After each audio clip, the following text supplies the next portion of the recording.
రేపటి గురించి ఒక సినీ కవి చాలా అద్భుతంగా చెప్తాడు. రేపేం జరుగుద్దో రాయగలమా, రాసే కలముగా మనం మారగలమా అని. మనిషి జీవితం చాలా విచిత్రమైనది. రేపేం జరుగుద్దో చాలామందికి తెలియదు. మనం అనుకుంటాం మన తలరాత మనం రాసుకుంటామని. నిజమే, మనం పడే కష్టం, మన సవాళ్ళు, వాటిని ఎదిరించి చాలా రాతలు రాసుకుంటుంటాం. కొన్ని సందర్భాల్లో మనిషి చేతిలో లేని కూడా భవిష్యత్తులో జరుగుతుంటాయి. అయితే ఇలాంటి సందర్భాలు వచ్చినప్పుడు మనం ఎలా ఉండాలి? మనందరం పాస్ట్ బ్యాగేజ్ తల మీద ఎత్తుకుంటూ ఫ్యూచర్ గురించి భయపడుతూనో హోప్తోనో బతుకుతూ ఉంటాం. కానీ అందరం మర్చిపోయేది ఈ క్షణం గురించి. ఈ క్షణం వదిలేసి జరిగిపోయిన క్షణాలు, జరిగిపోయిన రోజులు ఆలోచిస్తుంటాం. కానీ అసలు రియాలిటీ అంటే ఏంటి? వాస్తవం ఏంటి? వాస్తవం అనేది ఈ సెకండే కదా, ఈ క్షణమే కదా, ఈ మూమెంటే కదా. ఈ వాస్తవాన్ని మనం ఎందుకు మిస్ అవుతున్నాం? ఇదే పెద్ద క్వశ్చన్. ఎంత కష్టం వచ్చినా అసలు జీవితంలో విజయమే రాదు.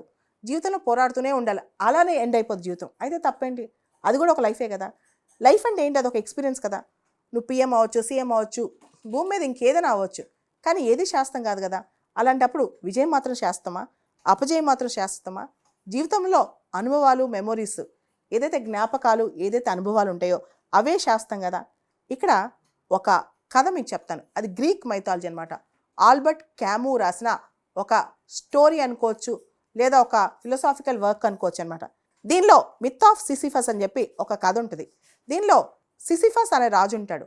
అతనికి చావటం అస్సలు ఇష్టం ఉండదు అనమాట. గాడ్ ఆఫ్ డెత్ని తప్పించుకుంటాడు. దాంతో గాడ్స్కి కోపం వస్తుంది అనమాట. కోపం వచ్చి అతనికి ఒక శిక్ష వేస్తారు.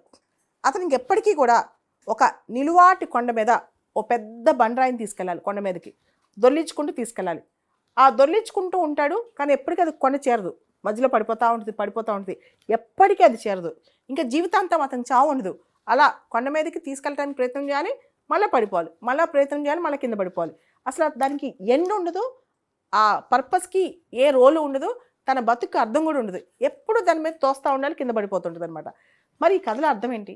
ఈ కథలో నీతి ఏంటి? నువ్వు ఎంత పెద్ద బండరాయి నీ చేతిలో ఉన్నా, ఎదురుగా నిలువాటి కొండ చాలా నిటారుగా ఉన్నా, ఆ బండరాయి ఎప్పటికీ కొండ మీద చేరదు అనుకున్నా సరే, బండరాయిని ముందు తీసుకెళ్ళి నీ పని. అదే జీవితం, అదే జీవిత రహస్యం. మనం అనుకుంటాం సక్సెస్ అయిపోయిన వాళ్ళు చాలా హ్యాపీగా ఉంటారు, ఫెయిల్యూర్ అయిపోయిన వాళ్ళు చాలా బాధగా ఉంటారు. ఇవన్నీ తప్పులు. ఎవరైతే ఆ క్షణంలో బతుకుతారో, ఆ మూమెంట్లో బతుకుతారో అది గ్రేట్ అనమాట. నువ్వు ఏదైనా అవ్వచ్చు. నీ దగ్గర 1000 కోట్ల సామ్రాజ్యం ఉండొచ్చు, అంబానీ అవ్వచ్చు, లేదా డొనాల్డ్ ట్రంప్ అవ్వచ్చు. ఈ క్షణంలో నువ్వేంటి? ఈ క్షణంలో నువ్వెంత ఇంటెన్స్గా బతికావు? ఈ క్షణంలో నీ లైఫ్లో ఏం జరుగుతుంది? ఆ లైఫ్లో ఆ కసి ఉందా? లైఫ్లో ఆ వైబ్రెన్స్ ఉందా? లైఫ్లో ఆ ఇంటెన్సిటీ ఉందా? అది చాలా ఇంపార్టెంట్. అది లేకుండా నువ్వు వెనకాల ఎంత ఉన్నా సరే, నువ్వెంత గొప్పవాడివైనా, నీ పైన కిరీటాలు ఉన్నా సరే, దేనికి అవన్నీ? ఇవన్నీ ఆలోచిస్తే అనిపిస్తే ఎలా పుట్టాం, ఏం సాధించాం, ఇవన్నీ పక్కన పెట్టి జీవితం అనే ఒక రాయిని ఎదురుగా పెద్ద కొండ పెట్టినా సరే ఎక్స్పీరియన్సే ఇంపార్టెంట్ అని నేను అంటాను. ఆ ఎక్స్పీరియన్స్తోనే మనం బతకాలంటాను. మనం చిన్నప్పటి నుంచి ఒక మాట వినే ఉంటాం, the road less travelled. Robert Frost రాసిన స్టోరీ. ఇది 10th క్లాస్ 9th క్లాస్ పుస్తకాల్లో కూడా ఉంది. అందరూ వెళ్ళే రోడ్లో మనకు కొత్త అనుభవాలు రావు. ఎవ్వరూ నడవని రోడ్లో మనం నడుస్తుంటే అనుభవాలు వస్తాయి. అనుభవాల సారమే జీవితం. ఆ క్షణంలో వచ్చే ఆ మూమెంటే జీవితం అన్నమాట. ఈ రోజే ద ఎండ్, ఈ రోజే ద బిగినింగ్. ఇదే రోజు ఎండ్, ఇదే రోజు ద బిగినింగ్ అనమాట. ఇదే life. Life comes with a package. చాలామంది లైఫ్ని ఎన్ని సంవత్సరాలు బతికారని కొలుస్తారు, కానీ లైఫ్ని ఎన్ని సంవత్సరాలు బతికారని కాదు. ఎన్ని సంవత్సరాలు బతికినా ముండేన్ లైఫ్ అంటే ఆ లైఫ్ సాధారణంగా ఏమీ చేంజ్ లేకుండా బతికితే అది లైఫే కాదు. ఒక్కరోజు బతికినా అది చాలా ఇంపార్టెంట్ అనమాట.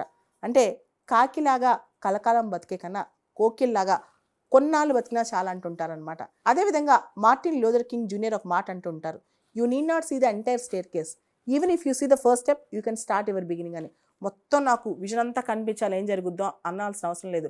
ఈ క్షణంలో మొదటి మెట్టు కనిపించిందా, ఎక్కడానికి ప్రయత్నం చేయాలి అంతే.